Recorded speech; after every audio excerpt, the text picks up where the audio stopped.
Hi everyone, welcome to Harish academy. ఈరోజు current అఫైర్స్లో భాగంగా each and every టాపిక్ని మనము డీటెయిల్గా డిస్కస్ చేసుకుందాం. ఇవాళ మన ఫస్ట్ టాపిక్ ఇంటర్నేషనల్ రిలేషన్స్కి సంబంధించి ఇండియా పరాగ్వే దేశాల మధ్య కుదిరిన కీలకమైన ఒప్పందాల గురించి. ముందుగా మనం పరాగ్వే దేశము ఎక్కడ ఉందో తెలుసుకోవాలి.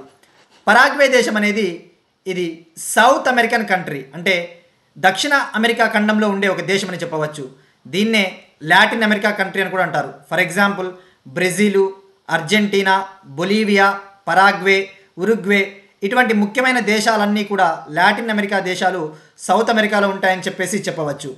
ఈ పర్యటనలో భాగంగా పరాగ్వే అధ్యక్షుడు శాంటియాగో పెనా పలాసియోస్ గారు భారతదేశ పర్యటనకు వచ్చేశారు. ఈ పర్యటనలో భాగంగా ఒక కీలకమైన ఒప్పందం ఇరు దేశాల మధ్య కుదిరింది.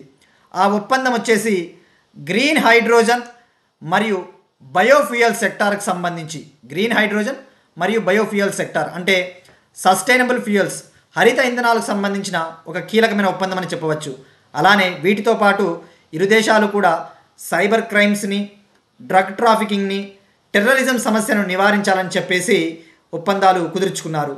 అయితే ఇక్కడ మనం తెలుసుకోవాల్సింది ఒక కీలకమైన డెవలప్మెంట్, ఒక ముఖ్యమైన అభివృద్ధికి సంబంధించిన ముందడుగు పడిందని చెప్పవచ్చు. పరాగ్వే ప్రెసిడెంట్ భారతదేశానికి ఒక ఇన్విటేషన్ పంపాడు. మెర్కోజర్కి సంబంధించి. మెర్కోజర్ అనేది ఒక వాణిజ్య సముదాయం. సౌత్ అమెరికాలో మెర్కోజర్ అనేది ఒక ట్రేడ్ బ్లాక్ ఉందన్నమాట. ఆ ట్రేడ్ బ్లాక్తో భారతదేశము సంబంధాలు మరింత మెరుగుపరచుకోవాల్సిందిగా పరాగ్వే ప్రెసిడెంట్ భారతదేశానికి ఇన్విటేషన్ చేశారు. ఇక్కడ మనం తెలుసుకోవాల్సింది, ఫర్ ఎగ్జాంపుల్ ఇంటర్నేషనల్ రిలేషన్స్ కాంటెక్స్లో చదివేటప్పుడు ఎగ్జామ్ పాయింట్ ఆఫ్ వ్యూలో కొన్ని ముఖ్యమైన గ్రూపింగ్లు ఉంటాయి. ఫర్ ఎగ్జాంపుల్ సౌత్ ఏషియా ప్రాంతానికైతే SAARC, South Asian Association for Regional Cooperation ఉంది, సార్క్. అదే సౌత్ ఈస్ట్ ఏషియా ప్రాంతానికైతే ఏషియాన్ ఉంటుంది. ఇక ఆఫ్రికా ప్రాంతానికి వస్తే ఆఫ్రికా యూనియన్. అలానే లాటిన్ అమెరికా, సౌత్ అమెరికా ప్రాంతానికి సంబంధించి ఒక వాణిజ్య సముదాయం, ట్రేడ్ బ్లాకు మెర్కోజర్ అనే ఒక ట్రేడ్ బ్లాక్ ఉందన్నమాట. ఆ మెర్కోజర్ అనేది ఏంటంటే కొన్ని దేశాల మధ్య, ముఖ్యంగా లాటిన్ అమెరికా దేశాల మధ్య వాణిజ్యాన్ని ఎటువంటి ఇబ్బందులు లేకుండా, అంతరాయాలు లేకుండా వాణిజ్యాన్ని కల్పించుకోవడానికి ఏర్పాటు చేసుకున్న బ్లాక్. ఇక మనం ఎగ్జామ్ పాయింట్ ఆఫ్ వ్యూలో తెలుసుకోవాల్సింది ఆ మెర్కోజర్ గురించి తెలుసుకోవాలి. ఎందుకంటే మనకి సార్కు, ఏషియాను, ఆఫ్రికన్ యూనియను ఇటువంటి ఆర్గనైజేషన్స్ గురించి తెలుసుకోవాలి. అందులో ఎన్ని కంట్రీస్ ఉన్నాయి, భారతదేశం ఏమైనా అందులో మెంబరా, అటువంటివి తెలుసుకోవాలి. ఇక మెర్కోజర్ విషయానికి వస్తే ఇది ఒక ట్రేడ్ బ్లాక్. ఇందాక చెప్పినట్టు ఇది 1991లో 1991లో 4 దేశాల చేత ఏర్పడింది.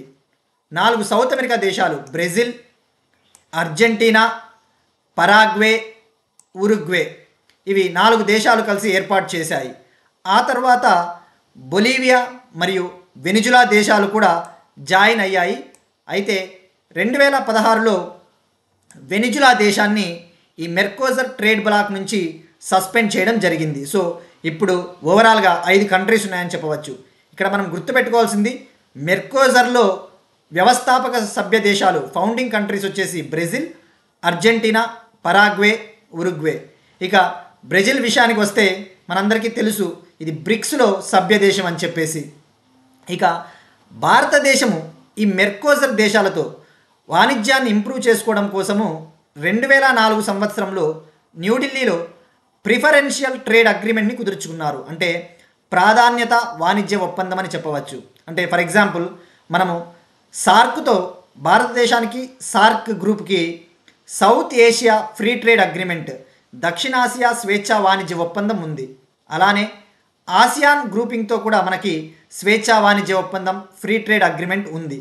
అంటే ఫ్రీ ట్రేడ్ అగ్రిమెంట్ వల్ల లాభాలేంటి, మనకు ట్రేడ్ అనేది సులభతరం అవుతుంది, ఎటువంటి ఆంక్షలు విధించరు. అయితే ఇక్కడ మెర్కోజర్తో మాత్రం మనకి ఇంకా స్వేచ్ఛా వాణిజ్య ఒప్పందం లేదు అని చెప్పవాలి. ప్రిఫరెన్షియల్ ట్రేడ్ అగ్రిమెంట్ మాత్రమే మనకి ఉంది. ప్రిఫరెన్షియల్ ట్రేడ్ అగ్రిమెంట్ని ఇంకా ఎక్స్పాండ్ చేస్తే, దాన్ని ఇంకా మనము మెరుగుదల చేస్తే అప్పుడు ఫ్రీ ట్రేడ్ అగ్రిమెంట్గా మారుతుంది అనమాట. అది మనకు గుర్తుపెట్టుకోవాల్సింది. సో మెర్కోజర్తో మనకు ప్రాధాన్యత వాణిజ్య ఒప్పందం, ప్రిఫరెన్షియల్ ట్రేడ్ అగ్రిమెంట్ ఉంది. వాడు స్టేట్మెంట్స్లో అడగడానికి ఛాన్సెస్ ఉంటాయి. భారతదేశానికి ఏ గ్రూప్లతో లేదా ఏ దేశాలతో స్వేచ్ఛా వాణిజ్య ఒప్పందం ఉంది అంటే option 1 SAARC, option 2 ASEAN, option 3 South Korea, option D Mercosur అలా అడగడానికి ఛాన్స్ ఉంటుంది. సో అక్కడ మనం గుర్తుపెట్టుకోవాలి, మెర్కోజర్తో మనకి స్వేచ్ఛా వాణిజ్య ఒప్పందం ఇంకా లేదు, కుదరలేదు. ఇది ఇండియాకి పరాగ్వేకి సంబంధించిన ముఖ్యమైన డెవలప్మెంట్ అని చెప్పవచ్చు. Next one again international relations సంబంధించి G7 summit, group of 7 countries. ఈ గ్రూప్ ఆఫ్ 7 కంట్రీస్ సమ్మిట్ ఈ సంవత్సరము జూన్ 15 నుంచి 17 వరకు కెనడాలో జరగబోతా ఉంది. అయితే ఈ G7 శిఖరాగ్ర సదస్సుకు ప్రధాని మోడీ గారు గైర్హాజరు కానున్నారని చెప్పేసి ప్రభుత్వ సమాచారం. అంటే దీనికి ప్రధాని మోడీ గారు అటెండ్ కాకపోవచ్చు అని చెప్పేసి సమాచారం. అయితే ఇక్కడ మనం తెలుసుకోవాల్సింది ఎందుకు ఈయన అటెండ్ అవ్వట్లేదో మనకి అనలిటికల్ పాయింట్ ఆఫ్ వ్యూలో తెలుసుకోవాలి. అలానే స్టాటిక్ పాయింట్ ఆఫ్ వ్యూలో G7 సమ్మిట్ ఎప్పుడు మొదలైంది, గత సంవత్సరం ఎక్కడ జరిగింది, లాంటి ఫ్యాక్ట్స్ అన్నీ మనం తెలుసుకోవాలి. ఎందుకంటే ఇంటర్నేషనల్ రిలేషన్స్ అనేది చాలా వెయిటేజ్ ఉన్న సిలబస్ అని చెప్పవచ్చు. యాక్చువల్లీ కెనడాలో 2023లో కెనడా దేశంలో ఒక ఖలిస్తాన్ అనుకూల వేర్పాటువాది అయిన హర్దీప్ సింగ్ నిజ్జర్ హత్య కాబడ్డాడు. ఆ హత్య వెనుక భారతదేశం హస్తం ఉందని చెప్పేసి 2023లో అప్పటి కెనడా ప్రధాని జస్టిన్ ట్రూడో గారు ఆరోపించారు. ఇక అప్పటి నుంచి మనకి కెనడాకి రిలేషన్స్ కొద్దిగా దెబ్బతిన్నాయని చెప్పవచ్చు.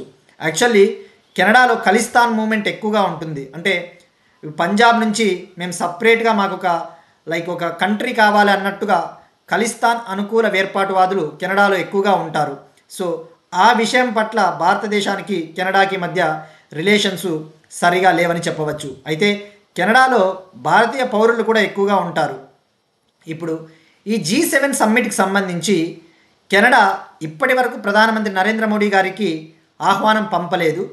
సో అదే కాకుండా ఈ కెనడాకి మనకి రిలేషన్స్ సరిగా లేవు కాబట్టి ఈయన గైర్హాజరవ్వచ్చు అని చెప్పేసి ఒక సమాచారం. అయితే ఇక్కడ తెలుసుకోవాల్సింది మనకి G7 సమ్మిట్ గురించి. ఈ G7 సమ్మిట్ అనేది ఈ గ్రూప్ ఆఫ్ 7 కంట్రీస్ ప్రపంచంలోనే అత్యంత బలవంతమైన కంట్రీసు, ఆర్థికంగా బలవంతమైన 7 కంట్రీల సమూహం అని చెప్పవచ్చు G7 సదస్సు. ఈ G7 సదస్సు అనేది 1975లో ఏర్పాటైంది. తొలి సదస్సు ఫ్రాన్స్లో జరిగింది. ఇక 50వ G7 సదస్సు 2024లో ఇటలీలో జరిగింది. ఇప్పుడు 51వ సదస్సు 2025 కెనడాలో జరగబోతా ఉంది. ఇది తొలుత ఏర్పడినప్పుడు 7 వ్యవస్థాపక దేశాలు, founding countries US, Germany, Canada, UK, Japan, Italy, France, ఇవి మనం గుర్తుపెట్టుకోవాలి. ఈ 7 కంట్రీస్ గుర్తుపెట్టుకోవాలి. అయితే 1998లో రష్యా జాయిన్ అయ్యింది G7లో. అప్పుడు అది G8గా మారింది. అయితే 2014లో రష్యాని ఈ గ్రూప్ నుంచి బహిష్కరించారు. దానికి ప్రధాన కారణం 2014లో క్రిమియా పెనిన్సులాని, ఉక్రెయిన్లోని క్రిమియాని ఆక్రమించడం ద్వారా ఇది బహిష్కరణకు గురి కాబడ్డది. ఇక్కడ మనం గుర్తుపెట్టుకోవాల్సింది G7 ప్రాముఖ్యత. ఇది ప్రపంచంలోనే ఆదాయపరంగా చూస్తే ఈ గ్రూప్ ఆఫ్ 7 కంట్రీస్ నుంచి, ఈ G7 నుంచి ప్రపంచ ఆదాయానికి 40% వాటా అందుతూ ఉంది G7 నుంచి. అలానే ప్రపంచ జనాభాలో ఈ G7 దేశాలు 10% కంట్రిబ్యూట్ చేస్తూ ఉన్నాయని చెప్పేసి చెప్పవచ్చు. ఇక్కడ ఇంకొక పాయింట్ ఉంది. G7 సమావేశాలు ఎవ్రీ ఇయర్ జరుగుతాయి, ప్రతి సంవత్సరము నిర్వహించబడతాయి. అయితే రొటేషన్ బేసిస్ అనమాట. అంటే దీనికి శాశ్వత సెక్రటరియట్ అనేది ఏం లేదు. జనరల్గా ఇప్పుడు మనం చూస్తే సార్క్కి సెక్రటరియేటు, ఏషియానికి సెక్రటరియేటు అలా ఉంటుంది. G7 అనే గ్రూపింగ్కి శాశ్వత సెక్రటరియేట్ లేదు. ఇది ఒక ఇన్ఫార్మల్ గ్రూపింగ్ అని చెప్పవచ్చు. ఎవ్రీ ఇయర్ ప్రెసిడెన్సీ అనేది, అధ్యక్షత అనేది ఒక కంట్రీ నుంచి ఇంకొక కంట్రీకి వెళ్తూ ఉంది. మరి ఇక్కడ మనం ఎగ్జామ్ పాయింట్ ఆఫ్ వ్యూలో బాగా గుర్తుపెట్టుకోవాల్సింది G7 కంట్రీసు. ఇక యూరోపియన్ యూనియన్ కూడా ఈ G7లో భాగం కాదు. అయితే ప్రతి సంవత్సరము జరిగే సమావేశాలలో యూరోపియన్ యూనియన్ పాల్గొంటుంది. అలానే ఇండియా కూడా సభ్య దేశం కాదు ఇందులో, కానీ వివిధ రకాల విషయాలు చర్చించడానికి, ముఖ్యంగా ఆర్థికపరమైన విషయాలు, క్లైమేట్ చేంజ్కి సంబంధించిన విషయాలను చర్చించడానికి G7 సమావేశాలకి భారతదేశం అటెండ్ అవుతూ ఉంటుందన్నమాట. అయితే ప్రధానమంత్రి నరేంద్ర మోడీ గారు ఇప్పుడు అటెండ్ కాకపోతే ఇది గత 6 ఏళ్లలో తొలిసారి అవుతుంది అటెండ్ కాకుండా ఉండడం. సో ఇక్కడ గుర్తుపెట్టుకోవాల్సింది G7 కంట్రీస్, మనకి 7 అని గుర్తుపెట్టుకోవాలి. ఇండియా ఇందులో మెంబర్ కాదు అని మనము చాలా కేర్ఫుల్గా ఉండాలి. ఇక నెక్స్ట్ వన్, ఒక సర్వేకి సంబంధించి భారతదేశంలో నాన్ వెజ్ తినడంలో ఏ స్టేట్ టాప్ ఉంది అని చెప్పేసి national Meat Research Institute of India మరియు నేషనల్ హెల్త్ ఫ్యామిలీ సర్వేకి సంబంధించి ఒక రిపోర్టు విడుదల చేశారు.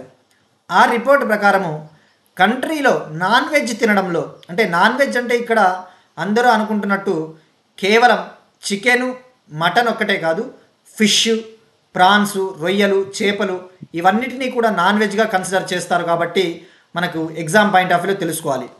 ఇండియాలో ఈ national Meat Research Institute of India ప్రకారము నాగాల్యాండ్ అత్యధికంగా 99.8% మంది జనాభా నాగాలాండ్లో నాన్ వెజ్ తింటా ఉన్నారు. సెకండ్ ప్లేస్లో బెంగాల్ ఉంది, 99.3% జనాభా. ఇక థర్డ్ ప్లేస్ కేరళ. ఇక దీనికి ప్రధాన కారణము బెంగాలు, కేరళ, నాగాలాండ్లో ఎక్కువగా చేపలు తింటా ఉన్నారు. ఎందుకంటే వాళ్ళకి ప్రధాన ఆహారమే చేపలని చెప్పవచ్చు. ఇక ఏపీ అబ్జర్వ్ చేస్తే 98.25% మంది జనాభా ఆంధ్రప్రదేశ్లో నాన్ వెజ్ తింటా ఉన్నారు. మరి తెలంగాణ చూస్తే 7వ ప్లేస్లో ఉంది. తెలంగాణ నాన్ వెజ్ తినేవారి సంఖ్యలో 7వ ప్లేసు, ఆంధ్రప్రదేశ్ 4th ప్లేస్. జనరల్గా ఎందుకు మరి ఆంధ్రప్రదేశ్ తెలంగాణ కంటే కూడా మీట్ కన్సంప్షన్లో 4th ప్లేస్లో ఉందంటే ఆంధ్రప్రదేశ్లో కోస్టల్ ప్రాంతాలు, తీర ప్రాంతాలు ఎక్కువగా ఉండడం వల్ల చేపలు ఎక్కువగా తింటారనమాట. సో ఇక్కడ గుర్తుపెట్టుకోవాల్సింది ఏపీ 4వ ప్లేసు, 5వ ప్లేసు తమిళనాడు. ఇక తెలంగాణ 7th ప్లేసు. కానీ పరిమాణంలో తీసుకుంటే, అంటే సగటున ఒక వ్యక్తి ఎంత మాంసం తింటా ఉన్నాడో అనే పరిమాణం పరంగా చూస్తే తెలంగాణ ఇండియాలో టాప్లో ఉంది. తెలంగాణలో ఒక్కొక్కరు నెలకు 2 కేజీల మాంసం చొప్పున తింటా ఉన్నట్టు వెల్లడించింది ఈ సర్వే. సో ఇది మనకి ఎగ్జామ్ పాయింట్ ఆఫ్ వ్యూలో ఇది నేషనల్ ఫ్యామిలీ హెల్త్ సర్వే మరియు national Meat Research institute survey కాబట్టి ఈ టాప్ స్టేట్స్ మనకి ఐడియా ఉండాలి. నెక్స్ట్ వన్, ఒక సమ్మిట్కి సంబంధించి భారతదేశము మరియు ప్రపంచవ్యాప్తంగా ఏవియేషన్ మార్కెట్, అంటే విమానయాన రంగాన్ని అభివృద్ధి చేయడానికి ఇంటర్నేషనల్ ఎయిర్ ట్రాన్స్పోర్ట్ అసోసియేషను తన 81వ వార్షిక జనరల్ సమావేశాన్ని న్యూఢిల్లీలోని భారత్ మండపం కన్వెన్షన్ సెంటర్ వద్ద నిర్వహించింది. సో ఇక్కడ గుర్తుపెట్టుకోవాల్సింది ఈ సమ్మిట్ ఎక్కడ జరిగింది, 81వ మీటింగు న్యూఢిల్లీలో జరిగింది. జూన్ 1 నుంచి 3 వరకు జరుగుతూ ఉంది. ఇవాళ కన్క్లూడ్ అవబోతూ ఉంది. ఇక్కడ ఇంటర్నేషనల్ ఎయిర్ ట్రాన్స్పోర్ట్ అసోసియేషను మరియు వరల్డ్ ఎయిర్ ట్రాన్స్పోర్ట్ సమ్మిట్ని నిర్వహించింది. అంటే అంతర్జాతీయ ఎయిర్ ట్రాన్స్పోర్ట్ సమ్మిట్ అని చెప్పవచ్చు. ఇందులో భాగంగా ప్రధానమంత్రి నరేంద్ర మోడీ గారు మాట్లాడుతూ భారతదేశంలో విమానయాన రంగం చాలా వేగంగా అభివృద్ధి చెందుతూ ఉంది. ముఖ్యంగా అబ్జర్వ్ చేస్తే మనం డిస్కస్ చేసుకున్నాం గతంలో కూడా. ఇటీవల ఎయిర్పోర్ట్స్ కౌన్సిల్ ఇంటర్నేషనల్, కెనడాలోని మాంట్రియాల్లో హెడ్ క్వార్టర్స్గా ఉన్న ఎయిర్పోర్ట్స్ కౌన్సిల్ ఇంటర్నేషనల్ ఒక రిపోర్ట్ విడుదల చేస్తే, ముఖ్యంగా ఆసియా పసిఫిక్ మరియు మిడిల్ ఈస్ట్ ప్రాంతానికి సంబంధించి ఎయిర్పోర్ట్స్ ర్యాంకింగ్ విడుదల చేస్తే అందులో ఢిల్లీ ఇంటర్నేషనల్ ఎయిర్పోర్టు 10వ స్థానంలో నిలిచిందని చెప్పేసి మనం తెలుసుకున్నాం. అంటే దీన్ని బట్టి ఏమర్థమవుతుంది, భారతదేశంలో ప్యాసింజర్స్ ప్రయాణికులు ఎక్కువగా ట్రావెల్ చేస్తూ ఉన్నారు విమానాల ద్వారా. ముఖ్యంగా ఈ సంవత్సరం లాస్ట్ ఫినాన్షియల్ ఇయర్లో 2024లో 24 కోట్ల మంది జనాభా విమానాలలో ప్రయాణించారు. అయితే మనం ఒక టార్గెట్ పెట్టుకున్నాం, 2030 నాటికి 50 కోట్ల మంది భారతీయ ప్రజలు విమానాలలో ప్రయాణించాలని చెప్పేసి టార్గెట్ పెట్టుకున్నాం. అయితే ప్రధానమంత్రి నరేంద్ర మోడీ గారు మాట్లాడుతూ భారతదేశం అనేది కేవలం విమానాలలో ట్రావెల్ చేస్తూ ఉన్నారు. కేవలం భారీ ఏవియేషన్ మార్కెట్టే కాదు, విమానయాన మార్కెట్టే కాదు, మనము ముఖ్యంగా మా కంట్రీ ఎయిర్ క్రాఫ్ట్స్కి అవసరమైన, ముఖ్యంగా విమానాలకు అవసరమైన రిపేర్ ఫెసిలిటీలు, మెయింటెనెన్స్ ఫెసిలిటీలు, ఓవర్హాల్ ఫెసిలిటీలు అందిస్తూ ఉన్న దేశం అని చెప్పేసి చెప్పారు. అంటే దాని అర్థము ఎంఆర్ఓ హబ్ అని, అంటే మెయింటెనెన్స్, రిపేర్, ఓవర్హాల్ హబ్. సింపుల్గా చెప్పాలి అంటే, అర్థమయ్యేలాగా చెప్పాలి అంటే, ఫర్ ఎగ్జాంపుల్ మన బైక్కి ఏదైనా రిపేర్ వచ్చిందనుకో, మనం మెకానిక్ షాప్కి వెళ్తాము, అక్కడ రిపేర్ చేయించుకుంటాం. అలానే ఎయిర్ క్రాఫ్ట్స్కి సంబంధించి, విమానాలకు సంబంధించి ఏమైనా రిపేర్స్ వచ్చినా ఆ పరికరాలను అందించడానికి, వాటి మరమ్మతులకు అవసరమైన సౌకర్యాలు, మౌలిక సదుపాయాలు భారతదేశంలో పెరుగుతూ ఉన్నాయి. 2014లో 96 మెయింటెనెన్స్, రిపేర్, ఓవర్హాల్ ఫెసిలిటీస్ ఉంటే ఇవి ఈనాటికి ఇవాళకి 2025 నాటికి సుమారుగా 150కి పైగా ఎంఆర్ఓ ఫెసిలిటీలు ఉన్నాయి. అంటే ఏంటి, మనము ప్రపంచంలో తయారయ్యే విమానాలకు అవసరమైన భాగాలను, విడి కాంపోనెంట్లను కూడా మనం అందిస్తూ ఉన్నాము. మనం వాల్యూ చైన్లో మనము కీ కాంపోనెంట్ అని చెప్పేసి ప్రధానమంత్రి నరేంద్ర మోడీ గారు చెప్పారు. ఇక్కడ మనము గుర్తుపెట్టుకోవాల్సింది స్టాటిక్ పాయింట్ ఆఫ్ వ్యూలో, ఈ సమ్మిట్ ఎక్కడ జరిగింది అంటే న్యూఢిల్లీ. ఇక ఎయిర్పోర్ట్స్కి సంబంధించి మనం ఎప్పుడైనా ప్రధానమంత్రి నరేంద్ర మోడీ గారు ఏవైనా ఎయిర్పోర్ట్స్ లాంచ్ చేస్తూ ఉన్నారంటే తప్పకుండా తెలుసుకోవాలి. ఇటీవల మనం డిస్కస్ చేసుకున్నాం, మధ్యప్రదేశ్లో 2 ఎయిర్పోర్ట్లకి వర్చువల్గా శంకుస్థాపన చేశారని కూడా తెలుసుకున్నాం. ఇక అలానే 2016లో రీజనల్ కనెక్టివిటీని ఇంప్రూవ్ చేయడం కోసం మారుమూల ప్రాంతాలకు కూడా ఎయిర్ క్రాఫ్ట్, విమానయాన సౌకర్యాన్ని కల్పించడానికి ఉడాన్ స్కీమ్ని మనం తీసుకొని వచ్చాం. ఉదే దేశ్ కా ఆమ్ నాగరిక్ స్కీమ్, దీన్నే రీజనల్ కనెక్టివిటీ స్కీమ్. గుర్తుపెట్టుకోండి, ఇది 2016లో తీసుకొని వచ్చారు. దీని మంత్రిత్వ శాఖ వచ్చేసి మినిస్ట్రీ ఆఫ్ సివిల్ ఏవియేషన్. ఇక ప్రస్తుతం పౌర విమానయాన మంత్రి వచ్చేసి రామ్మోహన్ నాయుడు గారు, ఆంధ్రప్రదేశ్ అని గుర్తుపెట్టుకోవాలి. ఎందుకంటే ఒక్కొక్కసారి పలానా మంత్రిత్వ శాఖ, దీనికి మంత్రి ఎవరున్నారో కూడా స్టాటిక్ పాయింట్ ఆఫ్ వ్యూలో అడగవచ్చు కొన్ని ఎగ్జామ్స్లో. ఇక అలానే మనము ప్రధానమంత్రి నరేంద్ర మోడీ గారు చెప్పినట్టు మనము 2030 నాటికి $4 బిలియన్ నిర్వహణ, మరమ్మత్తు మరియు కార్యకలాపాల, మెయింటెనెన్స్, రిపేర్, ఓవర్హాల్ మౌలిక సదుపాయాలను $4 బిలియన్ విలువైన సదుపాయాలను మనము స్థాపించాలని చెప్పేసి టార్గెట్ పెట్టుకున్నాము. ఇక మనం ఇందాక చెప్పుకున్నట్టు ఎంఆర్ఓ ఫెసిలిటీలు 2014లో 96, ప్రెజెంటు 154 ఉన్నాయి. ఇక్కడ ఇంకొక పాయింట్, ఇంపార్టెంట్ 2 పాయింట్లు ఉన్నాయి. ఇండియాలో విమానయాన రంగాన్ని అభివృద్ధి చేయడానికి ఒక చట్టం ఉంది, అది ఎయిర్క్రాఫ్ట్ యాక్ట్ 1934. Aircraft act 1934. అయితే దాన్ని ఇంకా మరింత మెరుగుపరచడానికి ఆ చట్టం ప్లేస్లో 2024 సంవత్సరంలో పార్లమెంటు ఒక చట్టాన్ని పాస్ చేసింది.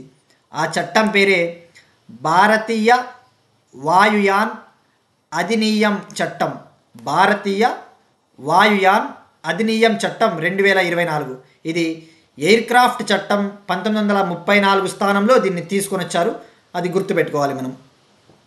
ఇక అలానే ఎఫ్డిఐ విషయం వస్తే, విమానయాన రంగంలో విదేశీ ప్రత్యక్ష పెట్టుబడుల విషయానికి వస్తే ఆటోమేటిక్ రూట్ కింద, అంటే ముందస్తు అనుమతి లేకుండానే ఈ ఎంఆర్ఓ ఫెసిలిటీస్లో, మెయింటెనెన్స్, రిపేర్, ఓవర్హాల్ ఫెసిలిటీస్కి సంబంధించి 100% విదేశీ ప్రత్యక్ష పెట్టుబడులను 100% విదేశీ ప్రత్యక్ష పెట్టుబడులను మనము అలౌ చేయవచ్చు, అంటే ఎంటర్ చేయవచ్చు ఎఫ్డిఐని. గుర్తుపెట్టుకోండి, 100% ఎఫ్డిఐలు ఎంఆర్ఓలో అనుమతిస్తారు. ఇది మనకి కంప్లీట్గా ఎయిర్ క్రాఫ్ట్స్కి సంబంధించి డెవలప్మెంట్స్. నెక్స్ట్ వన్, ఎడ్యుకేషనల్ ఇన్స్టిట్యూషన్స్కి సంబంధించి ర్యాంకింగ్. బ్రిటిష్కు చెందిన, యూకేకు చెందిన ఫైనాన్షియల్ టైమ్స్ మ్యాగజైన్ ప్రపంచంలో ఉన్న బిజినెస్ ర్యాంకింగ్స్, అంటే బిజినెస్ విద్యను అందించే విద్యాలయాలకు సంబంధించి, యూనివర్సిటీలకు సంబంధించి ఒక ర్యాంకింగ్ని విడుదల చేసింది. అందులో భారతదేశానికి చెందిన ఇండియన్ స్కూల్ ఆఫ్ బిజినెస్, భారతదేశానికి చెందిన ఇండియన్ స్కూల్ ఆఫ్ బిజినెస్ అంతర్జాతీయ స్థాయిలో సత్తా చాటింది. ఇది 2025 ర్యాంకింగ్స్లో ఆసియాలో నంబర్ 1 ప్లేస్లో నిలిచింది. గుర్తుపెట్టుకోండి, ఆసియాలో అయితే first place Indian School of Business. దీని బ్రాంచెస్ హైదరాబాదు, మొహాలీలో ఉన్నాయి. ఇక ఓవరాల్గా వరల్డ్ వైడ్ ప్రపంచ స్థాయిలో తీసుకుంటే ఇండియన్ స్కూల్ ఆఫ్ బిజినెస్ 23వ ర్యాంకు సాధించింది. ఇక లాస్ట్ ఇయర్ 26వ ర్యాంకు సాధించింది. ఇప్పుడు 3 స్థానాలు మెరుగుపరుచుకొని 23వ ర్యాంకులో నిలిచిందని చెప్పేసి చెప్పవచ్చు. జనరల్గా ఎడ్యుకేషన్కి సంబంధించి ముఖ్యమైన రిపోర్ట్ ఒకటి ఉంటుంది, క్వాక్రెల్లీ సైమన్స్ QS ర్యాంకింగ్స్ అని చెప్పేసి. అది మనకి అలాంటి రిపోర్ట్ వచ్చినప్పుడు మాత్రం ప్రతిదీ గుర్తుండాలి. ఇది ఫినాన్షియల్ టైమ్స్ 2025 ర్యాంక్ సంబంధించి. నెక్స్ట్ వన్, బయోడైవర్సిటీకి సంబంధించి ఒక conservation reserve, Komaram Bheem tiger reserve. Komaram Bheem tiger conservation reserve తెలంగాణలో ఆదిలాబాద్ జిల్లాలో, పూర్వపు ఆదిలాబాద్ అంటే ఒరిజినల్ ఆదిలాబాద్ జిల్లాలో కావల్ టైగర్ రిజర్వ్ ఉంది, కావల్ పులుల రిజర్వ్. అలానే మహారాష్ట్రలో తడోబా అందారి టైగర్ రిజర్వ్ ఉంది. గుర్తుపెట్టుకోండి, తడోబా అందారి టైగర్ రిజర్వ్ వచ్చేసి మహారాష్ట్ర, కావల్ టైగర్ రిజర్వ్ తెలంగాణ. అయితే తెలంగాణ గవర్నమెంటు ఒక నోటిఫికేషన్, ఒక జీవో జారీ చేసింది. ఆ జీవో ఏంటంటే తెలంగాణలోని కావల్ టైగర్ రిజర్వ్కి మరియు మహారాష్ట్రలో ఉన్న తడోబా టైగర్ రిజర్వ్కి మధ్య ఉన్న కారిడార్ను కుమరం భీం కన్జర్వేషన్ రిజర్వ్గా ప్రకటించాలని చెప్పేసి ఒక నోటిఫికేషన్ జారీ చేసింది. అంటే కారిడార్ అంటే ఏంటి? ఫర్ ఎగ్జాంపుల్, మనము ఒక ఊరు నుంచి ఇంకో ఊరికి వెళ్ళాలంటే ఒక రోడ్డు ఉంటుంది. ఆ రోడ్డు పైన మనం ప్రయాణించే దాన్నే ఆ రోడ్డునే కారిడార్ అంటారు. కారిడార్ ఈజ్ నథింగ్ బట్ ఒక పాత్ అని చెప్పవచ్చు. ఇప్పుడు ఈ కావల్ టైగర్ రిజర్వ్ నుంచి తడోబా టైగర్ రిజర్వ్ మధ్య పులుల మూవ్మెంట్కు ఎటువంటి ఇబ్బందులు కలగకూడదు అని చెప్పేసి దీన్ని ఒక సంరక్షణ ప్రాంతము, ఒక రక్షిత ప్రాంతంగా తెలంగాణ ప్రభుత్వము నోటిఫై చేసింది. అయితే దీన్ని వైల్డ్ లైఫ్ ప్రొటెక్షన్ యాక్ట్ 1972, వన్యప్రాణుల సంరక్షణ చట్టం 1972 కింద ఈ కన్జర్వేషన్ రిజర్వ్ని ప్రకటించడం జరిగింది. ఇది సుమారుగా ఈ కారిడార్ లెంగ్త్ వచ్చేసి 1492.88 స్క్వేర్ కిలోమీటర్లు అనమాట. ఇక్కడ గుర్తుపెట్టుకోవాల్సింది, ఎగ్జామ్లో ఎలా అడుగుతా అంటే భారతదేశంలో టైగర్ కారిడార్లను లేదంటే టైగర్ రిజర్వ్లను ఏ చట్టం కింద ప్రకటిస్తారు అంటే వైల్డ్ లైఫ్ ప్రొటెక్షన్ యాక్ట్ 1972. ఇక టైగర్ రిజర్వ్స్ విషయానికి వస్తే భారతదేశంలోనే అతిపెద్ద tiger reserve Nagarjuna Sagar Srisailam tiger reserve, గుర్తుపెట్టుకోండి. నెక్స్ట్ వన్, డిఫెన్స్కి సంబంధించి, రక్షణ రంగానికి సంబంధించి ఇజ్రాయెల్ ఒక రికార్డు సృష్టించింది.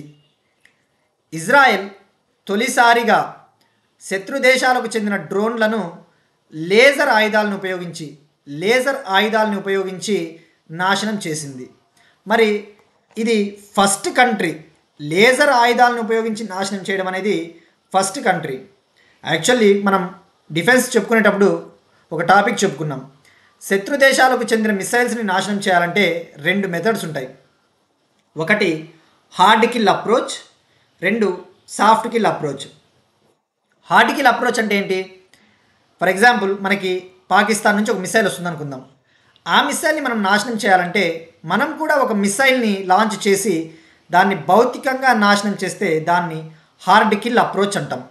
ఫర్ ఎగ్జాంపుల్, మనము 2 అంచెల బ్యాలిస్టిక్ మిసైల్ డిఫెన్స్ వ్యవస్థను నిర్మిస్తూ ఉన్నాం, 2 టైర్ బ్యాలిస్టిక్ మిసైల్ డిఫెన్స్ సిస్టమ్ని. అందులో భాగంగా Prithvi air defence system, advanced air defence అనే 2 అంచెల బ్యాలిస్టిక్ మిసైల్ డిఫెన్స్ సిస్టమ్ని నిర్మిస్తూ ఉన్నాం. ఇది హార్డ్ కిల్, గుర్తుపెట్టుకోండి. దీని ద్వారా భౌతికంగా నాశనం చేస్తాం. కానీ ఇజ్రాయెల్లో ఐరన్ బీమ్ సిస్టమ్ అని ఒకటి ఉంది. ఇజ్రాయెల్లో ఐరన్ బీమ్ మనం డిస్కస్ చేసుకున్నాం. ఐరన్ బీము, అమెరికా వాళ్ళు ఐరన్ బీమ్ సిస్టమ్ స్ఫూర్తితో గోల్డెన్ డూమ్ ప్రాజెక్ట్ని కూడా నిర్మిస్తూ ఉన్నారని చెప్పేసి. ఈ ఐరన్ బీమ్లో ఏం చేస్తారంటే లేజర్స్ ద్వారా, అంటే ఒక విధంగా చెప్పాలంటే ఆ భౌతికంగా కాదు, జస్ట్ ఆ కిరణాలను పంపించి ఆ మిస్సైల్స్ని నాశనం చేయవచ్చు. దీన్నే సాఫ్ట్ కిల్ అప్రోచ్ అంటారు. ఇటువంటి ఆయుధాలను ఏమంటారు అంటే directed energy weapons, directed energy weapons అంటారు. అది గుర్తుపెట్టుకోండి. ఇక ఇప్పుడు అమెరికా నిర్మిస్తూ ఉన్న గోల్డెన్ డూమ్ సిస్టమ్ కూడా అంతే కదా. అంతరిక్షంలో శాటిలైట్లను ఏర్పాటు చేస్తారు. ఆ శాటిలైట్ల నుంచి ఈ లేజర్ కిరణాల ద్వారా ఫారిన్ మిస్సైల్స్ని నాశనం చేస్తారు. సో ఇది ఫస్ట్ టైం లేజర్ బీమ్ని ఉపయోగించడం అనమాట. నెక్స్ట్ ఇప్పుడు ఒక క్వశ్చన్ చూద్దాం.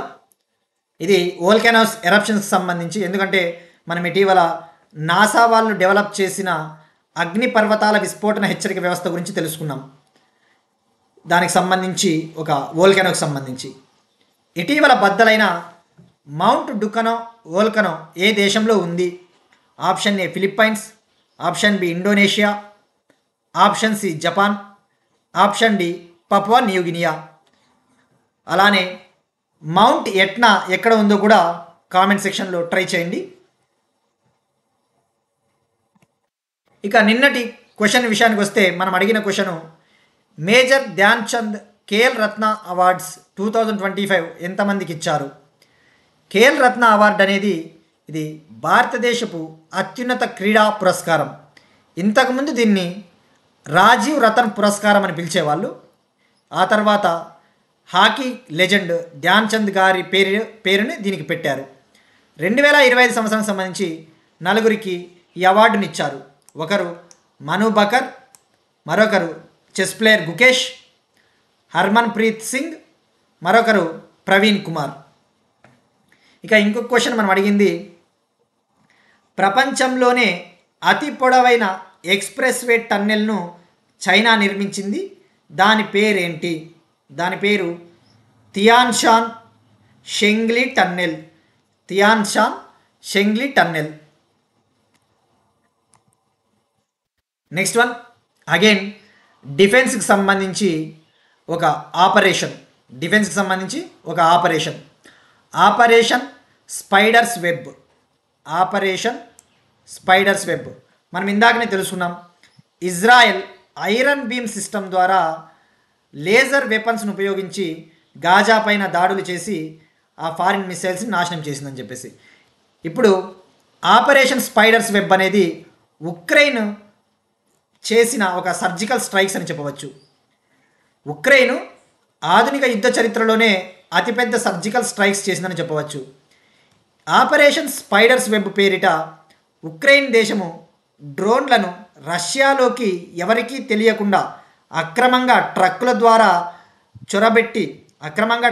ద్వారా రష్యాలోకి ఎంటర్ చేయించి ఆ డ్రోన్లను ఉపయోగించి రష్యాలోని 41 బాంబరు మరియు నిఘా విమానాలను ధ్వంసం చేసింది. అంటే జనరల్గా రష్యాకి ఉక్రెయిన్కి క్రైసిస్ 2014లో మొదలైంది. రష్యా అనేది చాలా పెద్ద కంట్రీ. మనకి జాగ్రఫీ పాయింట్ ఆఫ్ వ్యూలో రష్యాకి ఒక ప్రాముఖ్యత కూడా ఉంది. ప్రపంచంలోనే విస్తీర్ణం పరంగా ఏరియా వైజ్ తీసుకుంటే అతిపెద్ద దేశము రష్యా. అటువంటి రష్యా చాలా మిలిటరీ పరంగా చాలా బలమైన రష్యాను ఉక్రెయిన్ ఈ స్థాయిలో దెబ్బ కొట్టిందంటే దానికి ప్రధాన కారణము యూరోపియన్ యూనియన్ దేశాలు మరియు అమెరికా అని చెప్పవచ్చు. ఫర్ ఎగ్జాంపుల్ మనం గతంలో ఆల్రెడీ డిస్కస్ చేసుకున్నాం. యూరోపియన్ యూనియన్ $800 బిలియన్ల రీఆర్మ్, $800 బిలియన్ల ప్యాకేజీతో రీఆర్మ్ అనే ఒక ప్యాకేజీని ఉక్రెయిన్కి అందించింది. ఎందుకది? మిలిటరీ అవసరాల కోసం. అలానే ట్రంప్ అడ్మినిస్ట్రేషన్ కూడా, ఈవెన్ అమెరికా కూడా ఉక్రెయిన్కి హిమార్స్ రాకెట్లను కూడా అందించింది. మనం డిస్కస్ చేసుకున్నాం. హిమార్స్ high mobility artillery rocket systems, హిమార్స్ rocket systems, వాటిని ఉక్రెయిన్కి అందించింది. సో ఈ స్థాయిలో ఉక్రెయిన్కి సపోర్ట్ అందుతూ ఉంటే ఇక రష్యాని టార్గెట్ చేయడం ఉక్రెయిన్కి పెద్ద విషయం కాదని చెప్పేసి చెప్పవచ్చు. సో ఇక్కడ గుర్తుపెట్టుకోవాల్సింది ఆపరేషన్ స్పైడర్స్ వెబ్. ఈ ఆపరేషన్లో భాగంగా రష్యాకు పోయి రష్యాలో ఉన్న భూభాగంలోనే దెబ్బతీశారు. రష్యాలోని 3 టైం జోన్ల పరిధిలో దాడులు చేశారు. సుమారుగా 3వ వంతు బాంబర్ విమానాలను రష్యా కోల్పోయిందట. ఈ నష్టం విలువ 60,000 కోట్ల పైచులకే అని చెప్పేసి రష్యా వెల్లడించింది. ఇక మనకి ఈ రష్యా ఉక్రెయిన్ అనేది చాలా వార్తల్లో ఉంది. సో ఎగ్జామ్ పాయింట్ ఆఫ్ వ్యూలో మనకి తెలుసుకోవాల్సింది ఉక్రెయిన్ ఎక్కడ బార్డర్గా ఉంటుంది. ఫర్ ఎగ్జాంపుల్ మనం డిస్కస్ చేసుకున్నాం బ్లాక్ సీ బార్డర్ కంట్రీస్ అని చెప్పేసి. బ్లాక్ సీ అంటే నల్ల సముద్రానికి బార్డర్ కంట్రీస్ మనం ఒక ట్రిక్ కూడా చెప్పుకున్నాం ఈజీగా గుర్తుపెట్టుకోవడానికి. బర్గర్ TBURGR అంటే ఏంటి? Turkey, Bulgaria, Ukraine, Romania, Russia, Georgia. ఈ బర్గర్ పేరిట మనం డిస్కస్ చేసుకున్నాం. బర్గర్ కంట్రీలు బ్లాక్ సీ నల్ల సముద్రానికి బార్డర్ కంట్రీలను గుర్తుపెట్టుకోండి. Turkey, Bulgaria, Ukraine, Romania, Georgia, Russia. ఈ 6 కంట్రీలు నల్ల సముద్రానికి బార్డర్ కంట్రీస్. అలానే ఉక్రెయిన్ అంటే మనకు గుర్తు రావాల్సింది ఉక్రెయిన్ క్యాపిటల్ కీవ్. ఉక్రెయిన్లో మనకి దనుబే నది ఉక్రెయిన్లో ప్రవహిస్తుందని కూడా తెలుసుకుందాం. జాగ్రఫీ పాయింట్ ఆఫ్ వ్యూ మనకు చాలా ఇంపార్టెంట్ అవి. సో ఇక ఆల్రెడీ రష్యాకి ఉక్రెయిన్కి సంబంధించి మనం డీటెయిల్గా చాలాసార్లు డిస్కస్ చేసుకున్నాం. So this is enough. ఇంకా దీనికి సంబంధించి ఇంకొక పాయింట్ కూడా ఉంది. రష్యా పైన అటాక్ చేయడం ద్వారా రష్యా ఇది మాకు ఒక పెర్ల్ హార్బర్ ఉదంతంగా చెప్పారు. అంటే పెర్ల్ హార్బర్ ఉదంతం అంటే 2వ ప్రపంచ యుద్ధ సమయంలో అమెరికా రాష్ట్రమైన హవాయిలోని పెర్ల్ హార్బర్ అనే పోర్టు వద్ద జపాన్ దాడి చేసి అమెరికాకు చెందిన మిస్సైల్స్ని సముద్రంలో ముంచేసింది. అంటే అమెరికాకి అది భారీ పెద్ద దెబ్బ అప్పట్లో. ఎప్పుడైతే ఆ ఉదంతం జరిగిందో ఇక 2వ వరల్డ్ వార్లోకి అమెరికా ఎంటర్ అయింది. జపాన్ని, జర్మనీని ఓడించింది. వాటినే యాక్సిస్ కంట్రీస్ అంటారు కదా, మనం 2nd వరల్డ్ వార్లో చదువుతాం. సో ఇప్పుడు ఇది మాకు ఒక విధంగా చెప్పాలంటే ఇది ఒక పెర్ల్ హార్బర్ ఇన్సిడెంటే అని చెప్పేసి రష్యా చెప్పింది. ఇంకా ఇక్కడ గుర్తుపెట్టుకోవాల్సింది ఉక్రెయిన్ అనేది నాటోలో సభ్య దేశం కాదు. ఉక్రెయిన్ నాటోలో సభ్య దేశం కాదని గుర్తుపెట్టుకోవాలి. నార్త్ అట్లాంటిక్ ట్రీటీ ఆర్గనైజేషన్ ఉంది కదా, మిలిటరీ ఆర్గనైజేషన్, అందులో ఉక్రెయిన్ మెంబర్ కాదు అనే మాట గుర్తుపెట్టుకోవాలి మనం. నెక్స్ట్ వన్, భారతదేశము మరియు ఒక ఫైనాన్షియల్ ఇన్స్టిట్యూషన్, ఒక బ్యాంకింగ్ సంస్థతో కుదిరిన ఒప్పందం. భారతదేశంలో నగర ప్రణాళికను అభివృద్ధి చేయడానికి, భారతదేశంలో నగర మౌలిక సదుపాయాలు పట్టణీకరణను అభివృద్ధి చేయడానికి, అర్బన్ ప్రాంతాలను అర్బనైజేషన్ ఇంప్రూవ్ చేయడం కోసము ఆసియా డెవలప్మెంట్ బ్యాంక్, ఫిలిప్పైన్స్ దేశంలోని మనీలా హెడ్ క్వార్టర్స్గా ఉన్న ఆసియన్ డెవలప్మెంట్ బ్యాంకు భారతదేశానికి $10 బిలియన్ రుణ సదుపాయాన్ని కల్పించబోతా ఉంది. ఇక్కడ గుర్తుపెట్టుకోవాల్సింది ఇది భారతదేశపు అర్బన్ ప్లానింగ్ కోసం, నగర ప్రణాళిక కోసం. ఇది 5 ఏళ్ల అగ్రిమెంట్, గుర్తుపెట్టుకోండి. ఇది 5 ఇయర్స్ అగ్రిమెంటు, $10 బిలియన్. ఇక ఏషియన్ డెవలప్మెంట్ బ్యాంక్ ప్రెసిడెంట్ వచ్చేసి దీనికి అధ్యక్షుడు మసటో కండా గారు, మసటో కండా. ఇక ఏడీబీలో 69 కంట్రీస్ ఉన్నాయని చెప్పేసి డిస్కస్ చేసుకున్నాం. 50 దేశాలు ఆసియా పసిఫిక్ ప్రాంతం నుంచి, 19 దేశాలు నాన్ ఆసియా పసిఫిక్ ప్రాంతం నుంచి అని చెప్పేసి తెలుసుకున్నాం.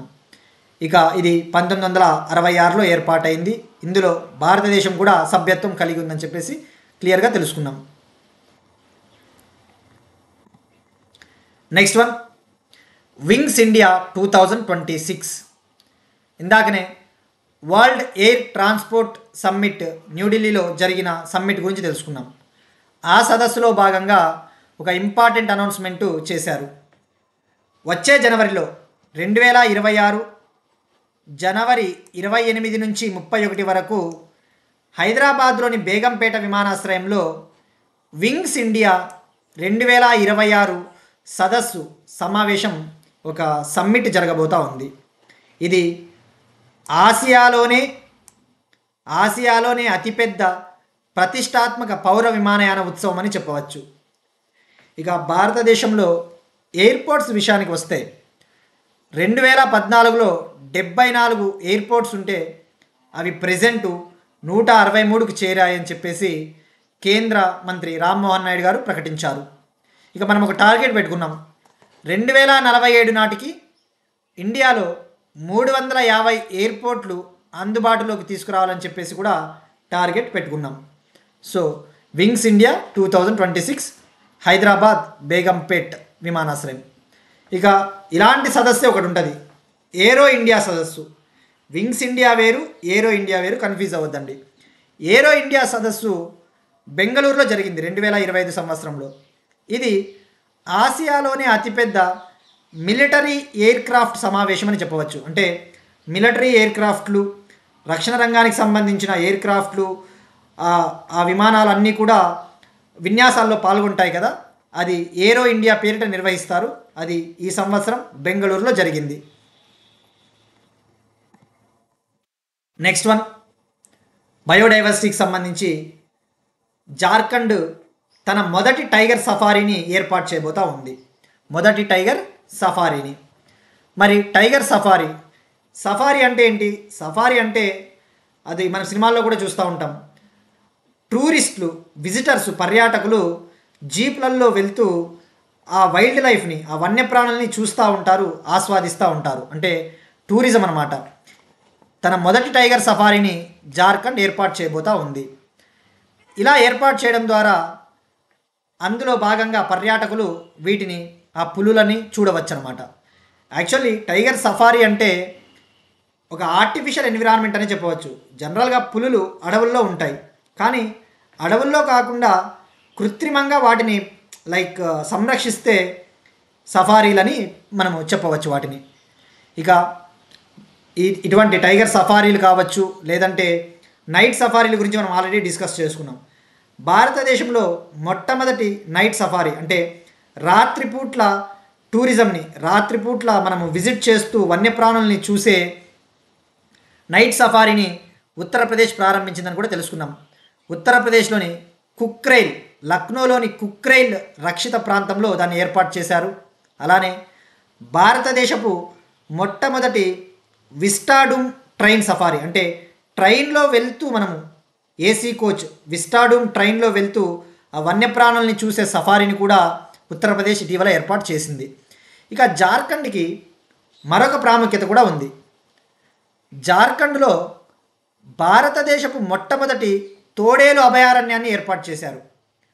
ఇండియాస్ ఫస్ట్ గ్రేవ్ వూల్ఫ్ అంటే తోడేలు, ఆ తోడేళ్ల సంరక్షణ కోసము ఒక వైల్డ్ లైఫ్ శాంక్చురీని, అభయారణ్యాన్ని జార్ఖండ్లో ఏర్పాటు చేశారు. దాని పేరు మహువదార్ తోడేలు అభయారణ్యం. గుర్తుపెట్టుకోండి, మహువదార్ వూల్ఫ్ శాంక్చురీ. ఇది గ్రే వూల్ఫ్స్ సంరక్షణ కోసము. నెక్స్ట్ వన్, స్పేస్ టెక్నాలజీకి సంబంధించి సెమీ క్రయోజెనిక్ ఇంజన్ హార్ట్ టెస్ట్ని సక్సెస్ఫుల్గా ఇస్రో నిర్వహించింది. మనం ఆల్రెడీ డిస్కస్ చేసుకున్నాం సెమీ క్రయోజెనిక్ ఇంజన్ గురించి, బట్ ఒకసారి ఇంకొద్దిగా డీప్గా తెలుసుకోవాల్సిన అవసరం ఉంది. ఎందుకంటే కొత్త వాళ్ళు కూడా న్యూ బిగినర్స్ చూస్తూ ఉంటారు కాబట్టి ఒకసారి రీకాల్ చేసుకోవాలి.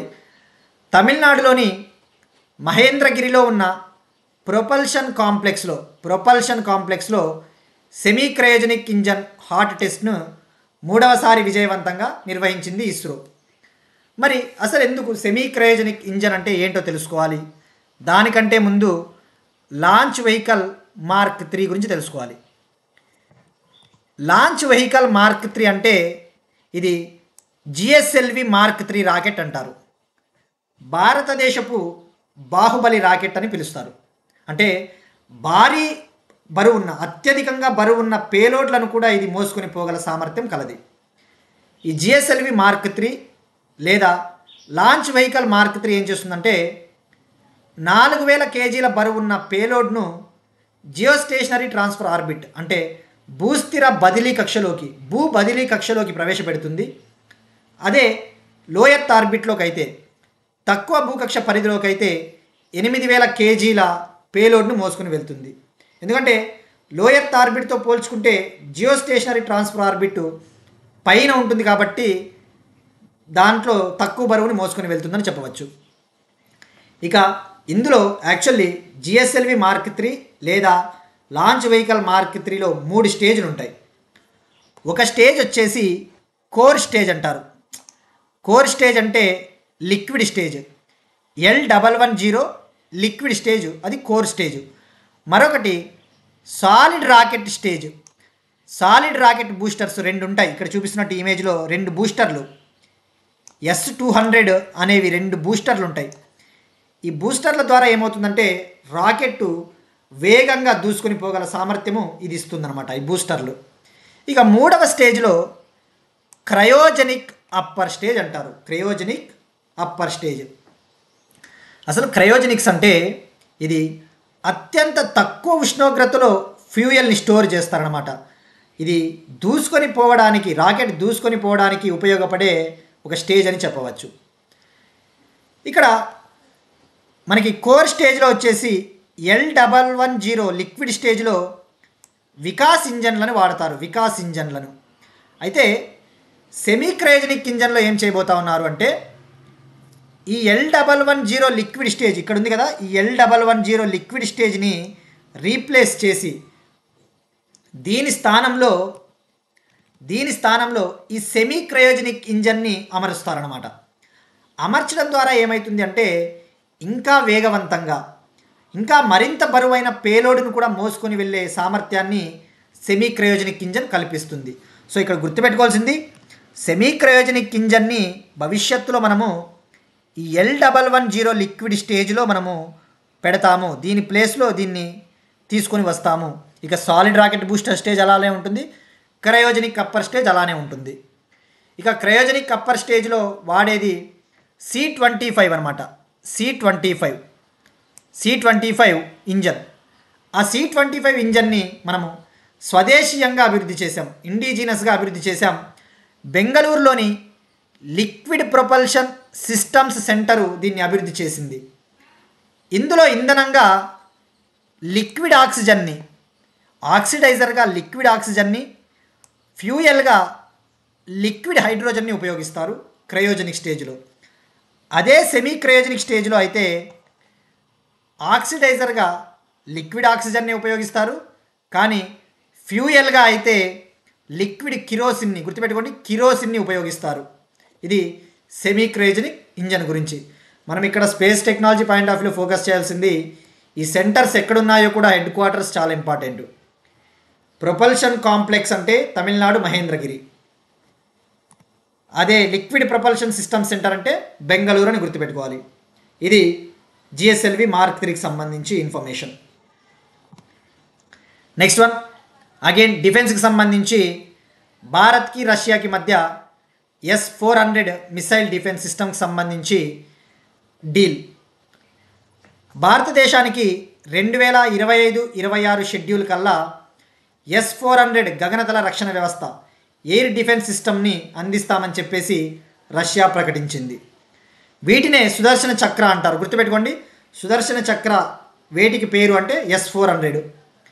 ఇక దీనికి సంబంధించి S-400కి సంబంధించి ఇండియా రష్యాతో 2018లో 46,000 కోట్లతో డీల్ కుదుర్చుకునింది. గుర్తుపెట్టుకోండి, 2018లోనే ఆ డీల్ కుదిరింది. ఇందులో భాగంగా 5 స్క్వాడ్రాన్ల S-400 యూనిట్లను రష్యా తయారు చేస్తూ ఉంది. రష్యా తయారు చేసి భారత్కి ఇవ్వనుంది. ఇక రష్యా మనకి చాలా ముఖ్యమైన పార్ట్నర్.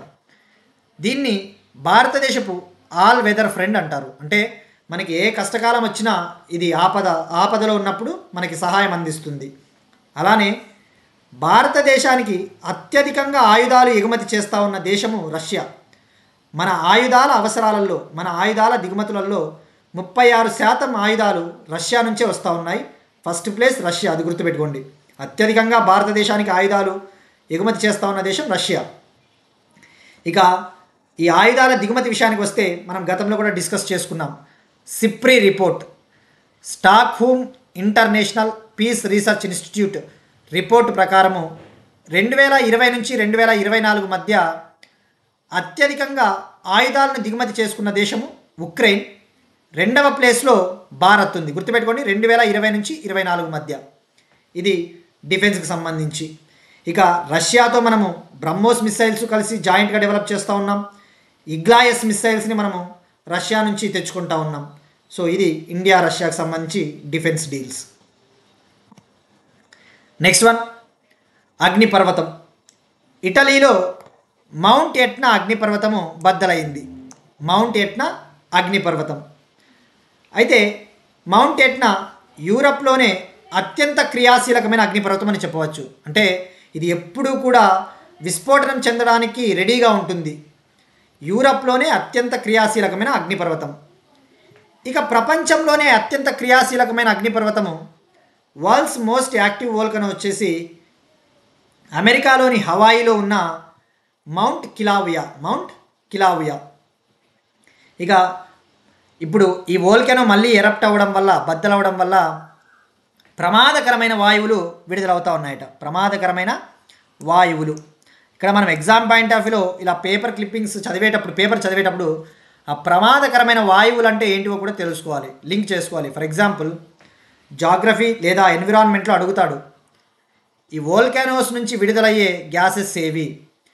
ఈ వోల్కానోస్ బద్దలైనప్పుడు carbon dioxide, sulphur dioxide, methane ఇటువంటి విషవాయువులు వస్తాయి, గ్రీన్ హౌస్ గ్యాసెస్. వాడు అడగవచ్చు, పర్యావరణంలో మనకి సపరేట్గా ఒక టాపిక్ ఉంటుంది, పర్యావరణ కాలుష్యం. సల్ఫర్ డయాక్సైడ్కి కారణాలు ఏంటి, ఎక్కడి నుంచి విడుదలవుతుందంటే వోల్కానోస్ కూడా ఇస్తాడు ఆప్షన్స్లో. ఇక నెక్స్ట్ వన్, ఒక ఆస్ట్రోనామిక్ సంబంధించి మన సౌర వ్యవస్థలో మరో మరుగుజ్జు గ్రహాన్ని అంటే డ్వార్ఫ్ ప్లానెట్ని శాస్త్రవేత్తలు కనుగొన్నారు. దాని పేరు 2017 OF 201 అనే పేరు పెట్టారు. 2017 OF 201 అనే పేరు పెట్టారు. అయితే దీనికి ఒక ప్రత్యేకత ఉంది. జనరల్గా ప్లానెట్ మన ఎర్త్ సూర్యుడి చుట్టూ తిరగడానికి, పరిభ్రమించడానికి 365 రోజులు పడుతుంది. అదే ఈ మరుగుజ్జు గ్రహానికి, ఈ డ్వార్ఫ్ ప్లానెట్కి అయితే సూర్యుడి చుట్టూ పరిభ్రమించడానికి 25,000 రోజులు పడుతుందట దీనికి. సో ఇది మనకి మెయిన్గా ఈ డ్వార్ఫ్ ప్లానెట్ సంబంధించి అంటే 25,000 రోజులు ఆల్మోస్ట్. నెక్స్ట్ వన్, కంట్రీస్కి సంబంధించి పోలాండ్ అధ్యక్షుడిగా కన్జర్వేటివ్ లీడర్ కరోల్ నవరోకి గారు సెలెక్ట్ అయ్యారు. ఇక్కడ మనకి ఎగ్జామ్ పాయింట్ ఆఫ్ వ్యూలో కంట్రీసు, ప్రెసిడెంట్సు లేదంటే ప్రైమ్ మినిస్టర్స్ అడుగుతాడు కాబట్టి మనం స్టాటిక్ పాయింట్ ఆఫ్ వ్యూలో జస్ట్ ఆ కంట్రీకి ఎవరు అధ్యక్షుడు అయ్యారో తెలుసుకోవాలి. పోలాండ్ అధ్యక్ష ఎన్నికల్లో కన్జర్వేటివ్ పార్టీ లీడరు కరోల్ నవరోకి గారు విజయం సాధించారు. ఇక పోలాండ్ అంటే అది యూరోపియన్ కంట్రీ. ఇక్కడ అబ్జర్వ్ చేస్తే బాల్టిక్ సీకి దగ్గరలో ఉంటుంది, బాల్టిక్ సీ. పోలాండ్ రాజధాని వచ్చేసి వార్సా. ఇక్కడ అబ్జర్వ్ చేస్తే బార్డర్ కంట్రీస్ జర్మనీ, చెక్ రిపబ్లిక్ ఇలాంటివి ఉంటాయి. మనకి మేజర్గా అయితే రష్యా, ఉక్రెయిన్ అటువంటివి ఎప్పుడు వార్తల్లో ఉంటాయి కాబట్టి వాటి బార్డర్ కంట్రీస్ గుర్తుపెట్టుకోవాలి. బట్ అప్పుడప్పుడు జస్ట్ అధ్యక్ష ఎన్నికలు జరిగినప్పుడు ఈ దేశాలు మనకి వార్తల్లో నిలుస్తాయి కాబట్టి మనం అంత డెప్త్ వెళ్ళాల్సిన అవసరం లేదు. సో జస్ట్ క్యాపిటల్ నేము వార్సా అని గుర్తుపెట్టుకుంటే సరిపోతుంది. ఇక జాగ్రఫీ పాయింట్ ఆఫ్ వ్యూలో ఈ బాల్టిక్ సముద్రం బార్డర్ కంట్రీస్ మనం చూసుకోవచ్చు. Next one, UN general assembly ప్రెసిడెంట్గా, ఐక్యరాజ్య సమితి జనరల్ అసెంబ్లీ నెక్స్ట్ అధ్యక్షురాలిగా జర్మనీకి చెందిన మాజీ విదేశాంగ మంత్రి అన్నాలెనా బెర్బాక్ గారిని సెలెక్ట్ చేశారు. ఇక ఐక్యరాజ్య సమితి జనరల్ అసెంబ్లీ అంటే మనం డిస్కస్ చేసుకున్నాం, యునైటెడ్ నేషన్స్ 1945లో ఏర్పాటైంది. ఇందులో 193 దేశాలు ఉంటాయి. మరి యుఎన్ జనరల్ అసెంబ్లీ ప్రాముఖ్యత, ఐక్యరాజ్య సమితికి సంబంధించిన బడ్జెట్ని ఆమోదించాలన్నా యుఎన్ జనరల్ అసెంబ్లీ కీలకము.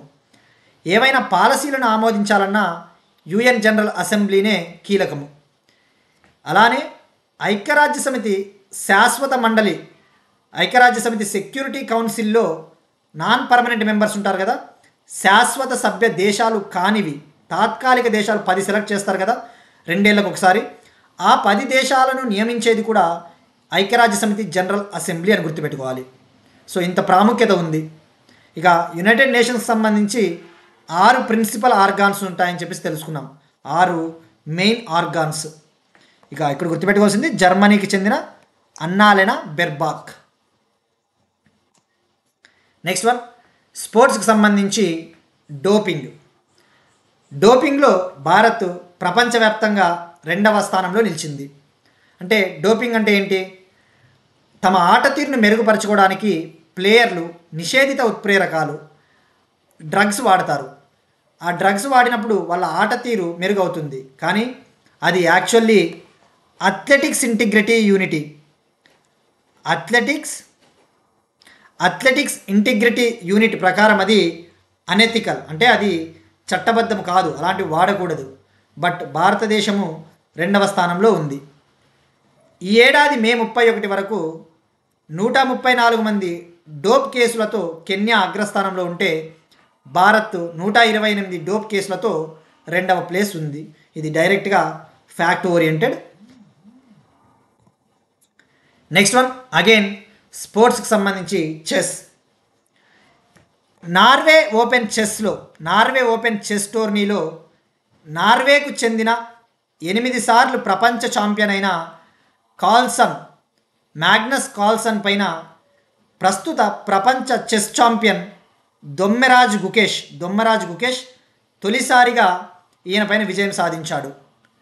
ఈ క్లాసికల్ ఫార్మాట్లో తొలిసారిగా ఈయన ఇప్పుడు ప్రజెంట్ నెంబర్ 1. మ్యాగ్నస్ కార్ల్సన్ ప్రపంచంలోనే నెంబర్ 1. ఈ క్లాసికల్ ఫార్మాట్లో తొలిసారి ఈ ప్రపంచ నెంబర్ 1 పైన నెగ్గిన భారత గ్రాండ్ మాస్టర్గా రికార్డు సృష్టించాడు. జనరల్గా చెస్ అనేది క్లాసికల్ ఫార్మాట్ అని, ర్యాపిడ్ ఫార్మాట్ అని, బ్లిడ్జ్ ఫార్మాట్ అని 3 రకాల ఫార్మాట్లలో ఈ ఈవెంట్ని నిర్వహిస్తారు. సో ఇక్కడ గుర్తుపెట్టుకోవాల్సింది, తొలిసారిగా క్లాసికల్ ఫార్మాట్లో కార్ల్సన్ పైన గుకేష్ గెలుపొందాడు. ఇవి ఇవాల్టి కరెంట్ అఫైర్స్. మనం ఒకసారి క్విక్గా రీక్యాప్ చూద్దాం.